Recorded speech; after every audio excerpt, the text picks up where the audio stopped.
guys, so today I replaced this center arm console for the 2007 Ford Mustang, and I'm going to be showing you how to install it.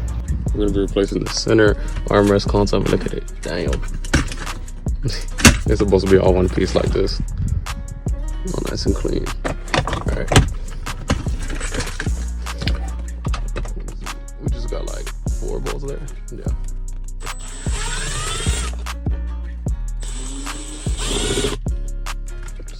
Pop it right out, nice. Then we're just gonna align the 2 outer holes with these 2 tabs.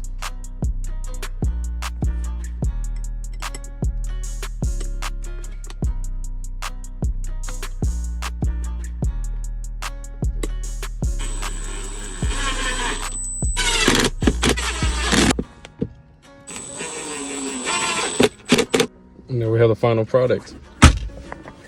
Looking way better.